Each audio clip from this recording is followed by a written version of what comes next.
Good morning. Let's take a look at yesterday. A primary focus for me on laying late draws.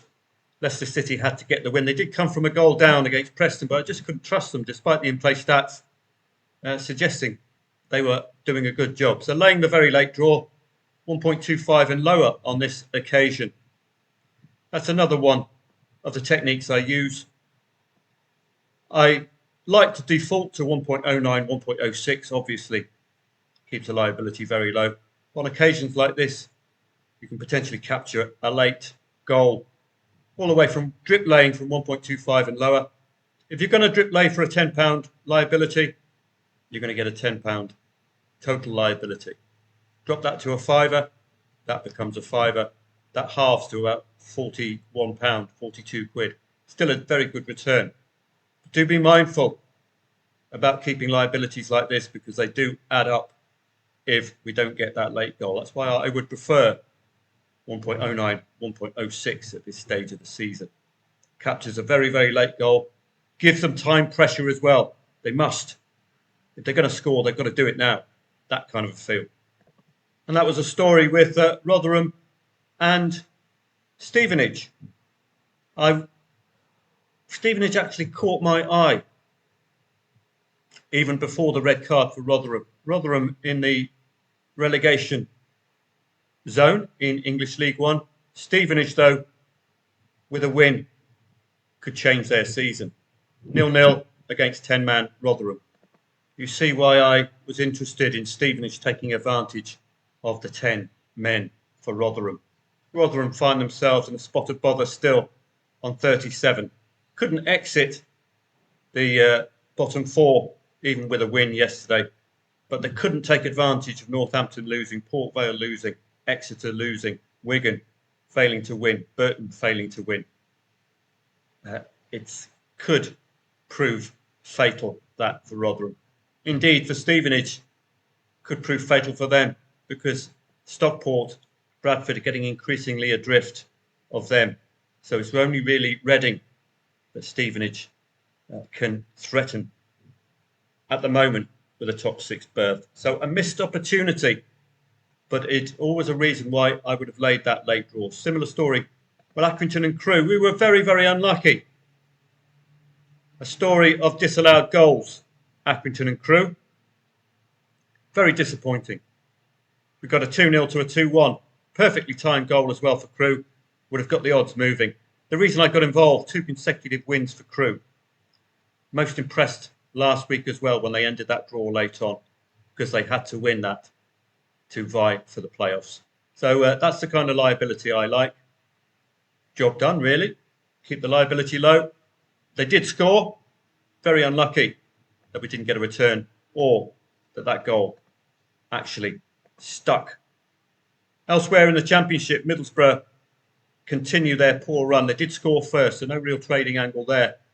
Birmingham and Blackburn, arguably, you could have laid that late Blackburn 0-1. But Birmingham, not really emphatic enough. Leicester were emphatic, but trust issues. Norwich and Portsmouth, well, another one which bit the dust. Norwich took the lead and deserved to take the lead, but Pompey were knocking on that door consistently, but this was a very, very late equaliser. I didn't stick with them to the end, Pompey. Sheffield United and the Swans. A point gained for the Swans, you'd say. 1.61 favourites, scoring 3 goals. Normally going to be fatal. Talking of fatal, Sheffield Wednesday losing yet again. West Brom and Wrexham, another one I should have laid West Brom 2-0 up. Why? Well, you look at the difference for Wrexham, this 2-2, rather than losing. They are nearly there, Wrexham. Breathing. They are there now with that single draw. So superb stuff for Wrexham. Get their foot in the playoffs, knock the Saints out, taking advantage of the fact the Saints didn't play. 2-0. I gave it a fleeting mention in the Telegram, but with no strong confidence or command to tell you to lay the baggies comfortably enough. But at 2-0 entry point with the side in great need for the playoffs, that should have been a play for us. Bit too late. I'm afraid Coventry and Derby, I was fast asleep. I've been flirting between English time and Thai time in order to do my visa, and it's really catching up. But I hope to be back on the English time. I've got to start making money myself from the footy. Coventry score. Let's see how this one came for Frank. Well, an opening goal for Onyeka, 1-0 to 1-1. And then second half, it started coming late with a 2-1 to 2-2. Possible Desmond 2-2, but you'd have had to be more decisive. For me, with a Desmond 2-2, I like to wait late on. But this was only 3 minutes between the penalty and the goal for Frank Lampard's Coventry, who maintain clear advantage at the top now.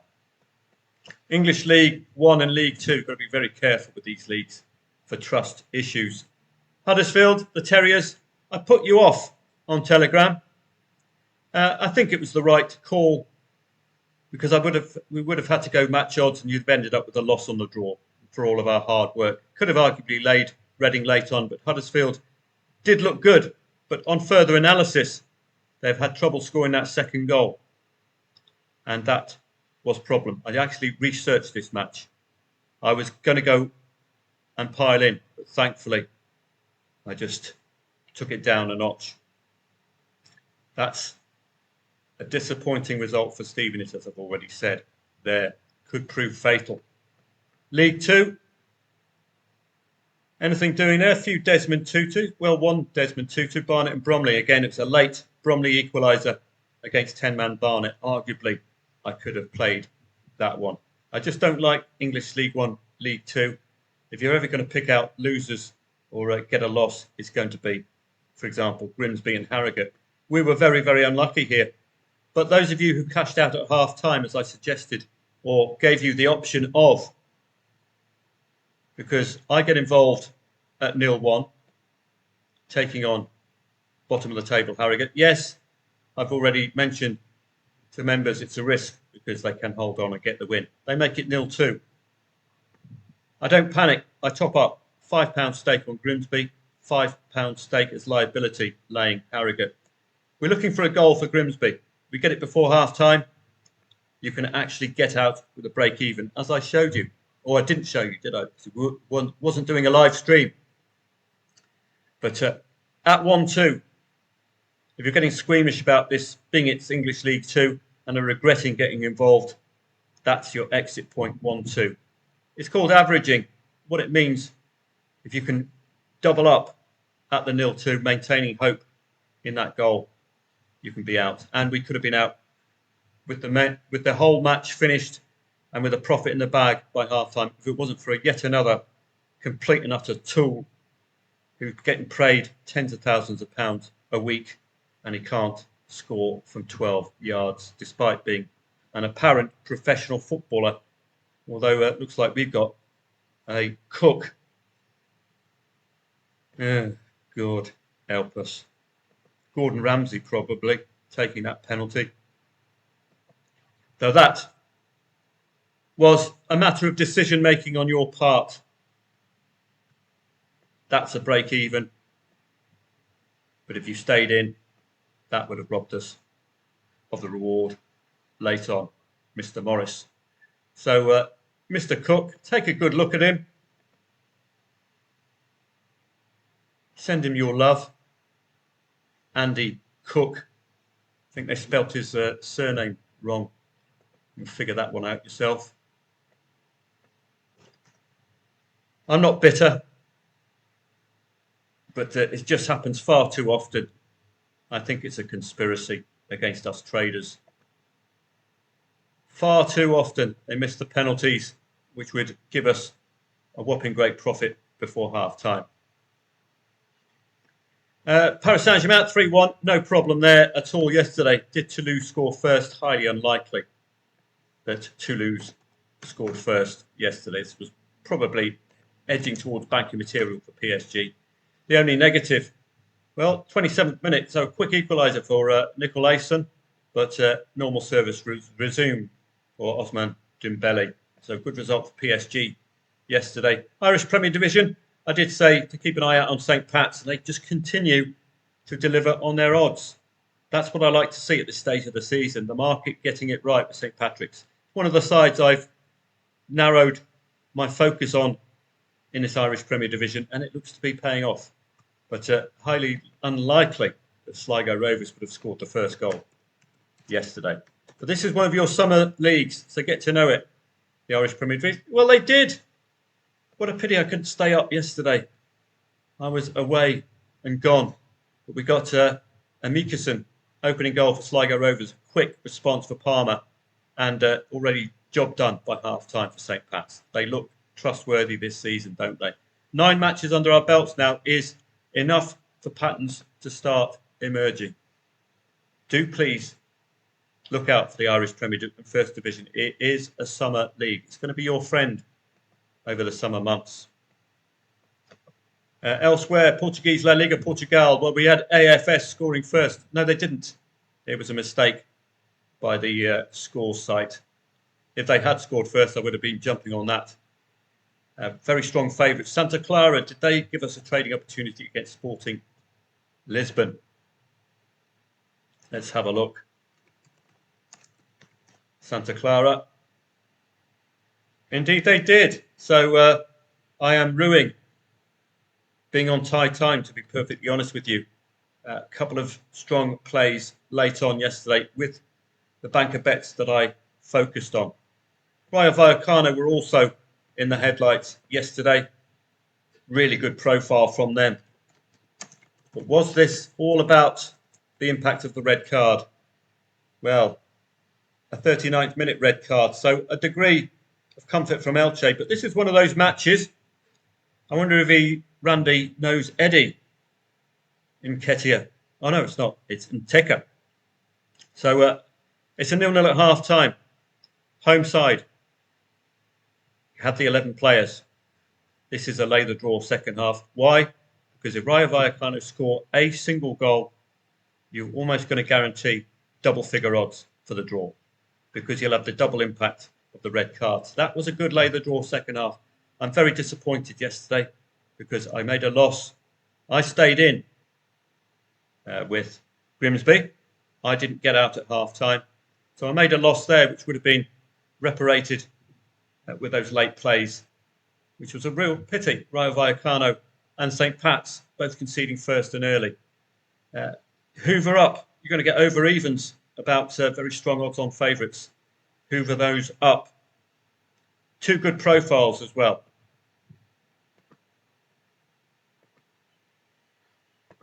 Let's have a look at today's trading angles. Probably just going to be Telegram service today. I do prefer to have the Premier League up and with us for 3 o'clock. A busy old coupon post-international break. And the Belgian Jupiler League has been split into 2. Royal Unions in Gilwa tend to oblige at odds on at home. But it's a championship group now, so they're going to be playing the better half of the Jupiler League. So it's not going to be as easy as all that.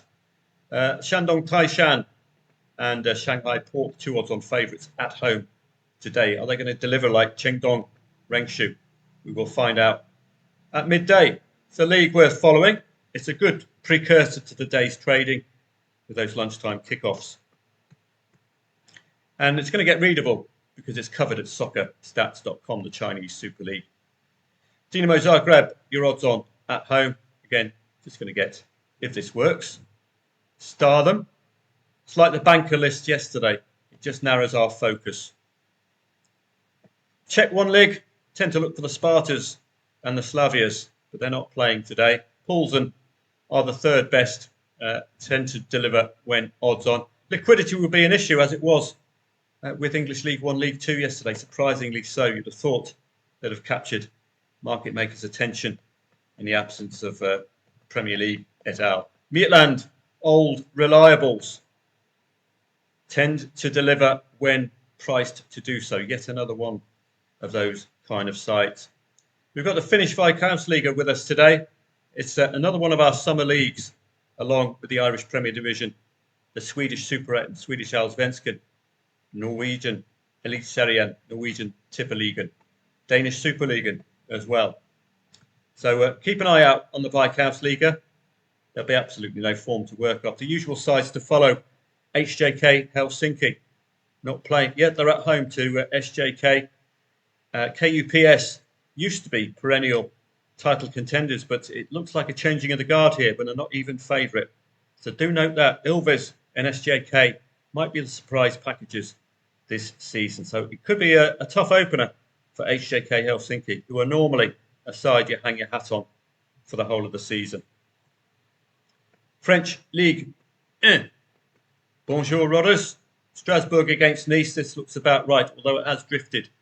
It was 1.6 earlier on. I don't know if that's down to an injury concern or anything else, but it's absolutely spot on with my conclusions in the research. Only 2 defeats since the 14th of December for Strasbourg. It's going to make them a tough nut to crack today. Brest against Rennes, 2.3 the favourite, and Lille against Lens, 2.4 the favourite. Take the hint from the market. These could be tough ones to call. Lens will go top with a win. Or will they? They'll have to respond to PSG winning yesterday. French League 2. I think I'm bilingual as well. It's unbelievable, Jeff. Estac 3. Well, what did Red Star do yesterday? Because again, I should have stayed up for these late plays. I would have made myself a net profit on the day, on the trading session. But I am only human and do need to sleep. Red Star with only a draw yesterday. 0-0 as well. The nerves are starting to tell. Estac 3 can maintain the 4-point gap at the top with Saint-Etienne not playing. Yet they are playing. So this is going to be 2 away sides, the first and second. Estac 3 and Saint-Etienne. Nancy, do they have anything? Well, they're just above the relegation zone by 4 points. I would be favouring Saint-Etienne in this case, but you did see with Harrogate yesterday, these sides who need wins at the bottom can pull them off. Reims as well, top 5. So this is all about the playoff places today and the automatic promotion places. Reims have to win to get themselves to 49 because it's 50 plus points, which is your key to success in the upper echelons. It's a fascinating coupon today. I will be all out following this one, that's for sure. I've got a clear sighter of who I fancy today. Mönchengladbach against Heidenheim. It's not a match to greatly appeal. Mönchengladbach are not the most reliable of sides this season, but Heidenheim have the air of a Sheffield Wednesday. You tend to mark them out for 3 points. Bayer Leverkusen and Wolfsburg. There's very little in Wolfsburg's form to hinder Bayer Leverkusen, but Bayer Leverkusen will hinder themselves, picking up far too many draws, particularly a 3-3 recently when 2-0 ahead against Heidenheim. Awful stuff. Totally untrustworthy Bayer Leverkusen. In-play stats will tell us what kind of a mood they're in. If you're going to get a good performance from Freiburg, it's going to be at home, but Bayern Munich, you've got to stop the 2-goal juggernaut. Hamburg and Augsburg is too tough to call. 2.35 the favourite, but I would have a subtle nod towards Augsburg here in what could be a both teams to score match. Hamburger wins. If they do win at home, they do tend to do it the hard way, needing 2 goals. The mighty Hoff, when they're priced, they tend to score 2 or 3 goals. Now their odds have gone up. They were 1.45, 1.5 earlier on. So they've gone up a tad, but they've been ultra trustworthy at short odds, the mighty Hoff. Stuttgart and Dortmund is too much of a derby-style match for me, but Dortmund have only been losing to Bayern Munich, so that's a really strong indicator for them today. Bundesliga 2, plenty going on there. It's all about league position for me, but it's a tough coupon, so I might give that one short shrift. 2.35, 2.55, 2.1 and 2.63 the favourite. Not a compelling coupon at all.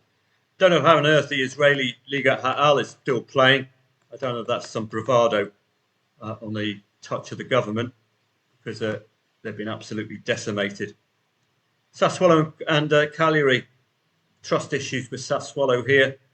Well, talk about trust issues. It's a relegation 6-pointer. Verona and Fiorentina. Fiorentina have the better most recent form, and I could pin my hat on that today. So just keep an eye on the Viola. They might pull it off. Lazio have been all over the place, really, at 1.8. There's a threat from Parma that they could keep a 0-0 for a while. And in Spain, Real Sociedad look well deserving of that odds-on status, as do Real Betis with their 2-goal habit, and Real Madrid. So see you for a Telegram throughout the day. Got to keep this under 20 minutes. See you, members, for Telegram throughout the day.